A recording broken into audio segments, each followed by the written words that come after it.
తెలుగు రాష్ట్రాల్లో ఎల్లుండి జరిగే ఎన్నికల్లో ఓటు హక్కు వినియోగించుకునేందుకు హైదరాబాద్ లో ఉండే ఏపీ ప్రజలు తెలంగాణలోని ఇతర జిల్లాలకు చెందిన ప్రజలు తమ స్వగ్రామాలకు తరలి వెళుతున్నారు.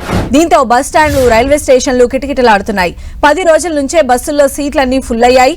ముఖ్యంగా విజయవాడ, విశాఖపట్నం, తూర్పుగోదావరి, పశ్చిమ గోదావరి, ఒంగోలు, గుంటూరు తదితర జిల్లాలకు వెళ్లే వారితో ఎల్బీ నగర్, దిల్సుఖ్ నగర్, కూకట్పల్లి, సాగర్ రింగ్ రోడ్ బస్టాప్లలో ప్రయాణికుల రద్దీ నెలకొంది.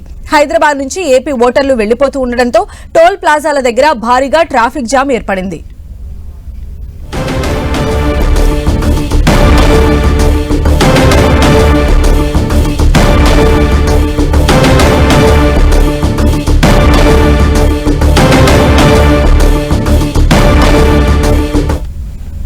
సో మొత్తంగా పట్టణంలో ఉన్నటువంటి ఏపీ ప్రజలందరూ కూడా ఓటు హక్కును వినియోగించుకోవడానికి పల్లెబాట పడుతూ ఉన్నారు. మరిన్ని అప్డేట్స్ కూడా తెలుసుకుందాం.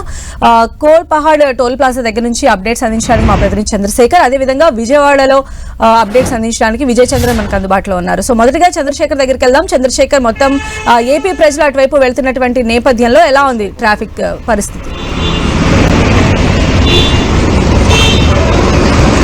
ఎల్లుండి ఇటు ఏపీలో ఇటు పోలింగ్ ఉన్న నేపథ్యంలో ఏదైతే ఇటు శాసనసభ, అసెంబ్లీ అదేవిధంగా పార్లమెంట్కి సంబంధించిన పోలింగ్ ఉన్న నేపథ్యంలో ఏపీ వాసులు మొత్తం కూడా హైదరాబాద్ లో ఉన్నటువంటి, అదేవిధంగా తెలంగాణలో ఉన్నటువంటి వివిధ జిల్లాల్లో ఉన్నటువంటి ఏపీ వాసులందరూ కూడా ఏపీ వైపు బార్లు తీరిన పరిస్థితి అయితే కనిపిస్తా ఉంది. ఈ నేపథ్యంలో ఇటు ప్రధానంగా ఇటు హైదరాబాద్, విజయవాడ 65వ జాతీయ రహదారిపై నిన్న సాయంత్రం నుంచే వాహనాల రద్దీ మేరకు తగిన ఏర్పాటు చేసినప్పటికీ కూడా టోల్ గేట్ మాత్రం కొంత అప్పుడప్పుడు కొంత ఏదైతే ఫాస్టాగ్ రీడింగ్ కొంత ఆలస్యమైన సమయంలో కొంత లేట్ జరుగుతున్న పరిస్థితి కనిపిస్తాం. మన చూడవచ్చు అంటే ప్రత్యేకంగా ఈ బూత్ లో తీసుకున్నట్టయితే ఏదైతే ముందెళ్తున్నటువంటి ఫాస్టాగ్ కొంత దుమ్మి ఉండటం, అదేవిధంగా దానికి టెక్నికల్ గా రీడింగ్ అనేది కొంత 1 సెకండ్ 2-3 సెకండ్లు లేట్ అయినప్పుడు వెంటనే వెనుకొచ్చేటువంటి వాహనాలు కూడా నిలిచిపోతున్న పరిస్థితి కనిపిస్తా ఉంది. నిన్న సాయంత్రం నుంచి కూడా ఈ రద్దీ కొనసాగుతా ఉంది. ఇప్పటికీ రద్దీని దృష్టిలో పెట్టుకొని ఏపీ వైపు వెళ్లేందుకు 2 టోల్ బూతులు అదనంగా ఓపెన్ చేసినారు. అంటే ఎప్పుడు కూడా ఉండేటువంటి దానికంటే కూడా 2 బూతులు అదనంగా ఓపెన్ చేసినప్పటికీ కూడా ఈ రద్దీని కొంత అప్పుడప్పుడు మాత్రం ఇట్లా నిలిచిపోతున్న పరిస్థితి కనిపిస్తా ఉంది. అయితే ఎల్లుండి ఉండటం, అదేవిధంగా రేపు ఆదివారం, ఈ రోజు కూడా శనివారం అంటే వీకెండ్ కూడా కలిసి రావడంతో భారీ ఎత్తున వాహనదారులు అయితే ఇటు ఏపీ వైపు వెళ్తున్నారు. గత పార్లమెంట్ ఎన్నికల నేపథ్యంలో పార్లమెంట్ ఎన్నికల్లో ఒకే రోజు వెళ్లాల్సి వచ్చింది. ఈ నేపథ్యంలో అక్కడ భారీగా జామ్లు ఏర్పడడం, ఈ అన్నిటి నేపథ్యంలో ఎలక్షన్ కమిషన్ టోల్ గేట్లు మొత్తం కూడా విశ్లేషణ పరిస్థితి ఉంది. అయితే ఇదే సందర్భంలో ఈసారి వీకెండ్ కూడా కలిసి రావడంతో చాలా ముందుగానే బయలుదేరుతున్న పరిస్థితి చాలా కనిపిస్తా ఉంది. చాలా వరకు కూడా ఓటు హక్కును వినియోగించుకునేందుకు, తమ స్వగ్రామంలో ఓటు హక్కును వినియోగించుకునేందుకు కూడా ఓటర్లు అయితే ఏపీ వెళ్తా ఉన్నారు. అదేవిధంగా తెలంగాణలోని పలు జిల్లాలకు సంబంధించిన వాళ్ళు కూడా హైదరాబాద్, ఇతర పరిసర ప్రాంతాల నుంచి, దూర ప్రాంతాల నుంచి కూడా వాళ్ళ స్వగ్రామాలకు చేరుకుంటున్నారు. అయితే ఇటు విజయవాడ, హైదరాబాద్ జాతీయ రహదారితో పాటు ఇటు వరంగల్, హైదరాబాద్ రహదారి, అదేవిధంగా నాగార్జున సాగర్ హైవే మీద కూడా వాహనాల రద్దీ కొనసాగుతా ఉంది. అయితే దాని మేరకు టోల్ గేట్ల వద్ద ఎటువంటి సమస్య తలెత్తకుండా ఎప్పటికప్పుడు ఈ వాహనాలు వెళ్లిపోవడానికి ఏర్పాటు చేశారు. ముఖ్యంగా హైదరాబాద్ నుంచి వెళ్తున్న క్రమంలో, అంటే విజయవాడకు వెళ్తున్న క్రమంలో మొదటి వచ్చేసి యాదాద్రి జిల్లా పంతగి తోటగా ఈ టోల్ గేట్ వద్ద కొంత ఎక్కువ రద్దీ కొనసాగుతా ఉంది. ఎందుకంటే మొదట వచ్చే టోల్ గేట్ కావడంతో కొంత రద్దీ కొనసాగుతా ఉంది. అయితే ఆ తర్వాత వచ్చే టోల్ గేట్ల వద్ద కొంత అంటే ఎప్పటికప్పుడు అంటే టోల్ ప్లాజాలు కొంత పంతగి వద్దనే కొంత క్లియర్ అవుతున్న నేపథ్యంలో మిగతా టోల్ గేట్ వద్ద కొంత రద్దీ అయితే కొంత తక్కువగా కనిపిస్తున్న పరిస్థితి కనిపిస్తా ఉంది. ఏదైనా కానీ ఈ ఎక్కడ వాహనాలు జామ్ కాకుండా సజావుగా వెళ్ళిపోయేలా ఏర్పాటు చేశారు. సంధ్య, రైట్ చంద్రశేఖర్. ఇక మరోవైపు విజయవాడ వెళ్దాం. విజయవాడ బస్టాండ్ లో కూడా ప్రయాణికుల రద్దీ అనేది పెరుగుతూ ఉంది. మరిన్ని అప్డేట్స్ అందించడానికి మా ప్రతినిధి విజయ్ చంద్రన్ మనకు అందుబాటులో ఉన్నారు. విజయ్ చంద్రన్, ఆంధ్రప్రదేశ్ లో ఎన్నికలు అనేది ఒక పండగ వాతావరణంలో మొదలవుతున్నాయని చెప్పొచ్చు. పెద్ద ఎత్తున ఏదైతే కనుక సంక్రాంతి పండుగకు ఇతర ప్రాంతాల్లో ఉన్నటువంటి వాళ్ళు తమ స్వగ్రామానికి వెళ్తారో అదే స్థాయిలో ఆంధ్రప్రదేశ్ లో తమ ఓటు హక్కు వినియోగించుకునేందుకు కోసం హైదరాబాద్ సిటీలో ఉన్నటువంటి వాళ్ళు, బెంగళూరు, తర్వాత ఇతర నగరాల్లో ఉన్నటువంటి వారందరూ కూడా పెద్ద ఎత్తున తమ స్వగ్రామానికి వెళ్తా ఉన్నారు. అంతేకాకుండా రాష్ట్రంలో కూడా బ్రతుకుదెరువు కోసం ఇతర ప్రాంతాల్లో ఉన్నటువంటి వాళ్ళు కూడా తమ ఓటు హక్కు వినియోగించుకునేందుకు సొంత గ్రామానికి వెళ్తా ఉన్నారు.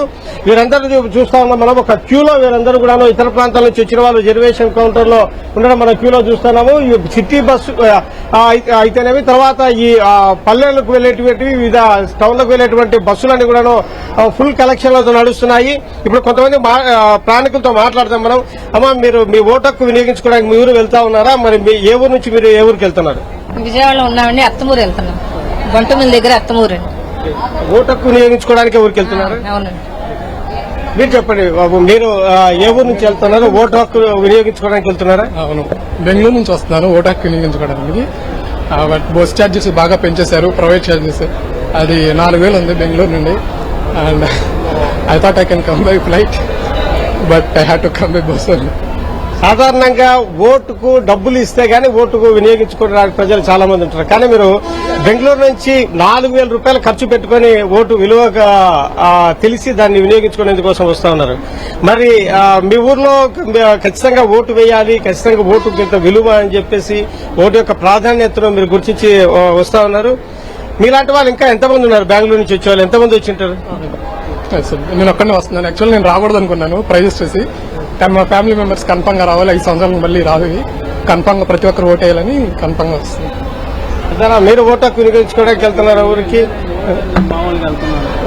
ఇక్కడ చాలా మంది మనం విజువల్ లో చూస్తా ఉన్నాము. వీరందరూ కూడాను ఓటు హక్కు వినియోగించడానికి వస్తా ఉన్నారు. ఇక్కడ ఈ గ్రామాలకు వెళ్లే వెహికల్స్ మనం చూడొచ్చు. విజయవాడ నుంచి మచిలీపట్నము, భీమవరము, తర్వాత తదితర ప్రాంతాలు ఏవైతే ఉన్నాయో ఆ ప్రాంతాల్లో వెళ్లేటువంటి బస్సుల యొద్ద ఇక్కడ మనం చూస్తా ఉన్నాము. వీరందరూ కూడాను ఎక్కువ శాతం మంది ఓటు హక్కు వినియోగించుకునేందుకు ప్రాంతాలకు వెళ్తున్నారు. ఇతర ప్రాంతాల్లో ఉన్నటువంటి సాఫ్ట్వేర్ ఉద్యోగులు, తర్వాత పెద్ద ఉద్యోగాలు చేసేటువంటి వాళ్ళు కూడాను తమ బాధ్యతలన్నింటినీ కూడాను ఈ ఓటు హక్కు వినియోగించుకునేందుకు కోసం పక్కన పెట్టేసి తమ ఓటు హక్కు వినియోగించుకోవాలా, ఓటు ప్రాధాన్యతను అందరికీ తెలియజేయాలని చెప్పేసి కూడా వారందరూ కూడా రావడం జరుగుతూ ఉంది. రైట్.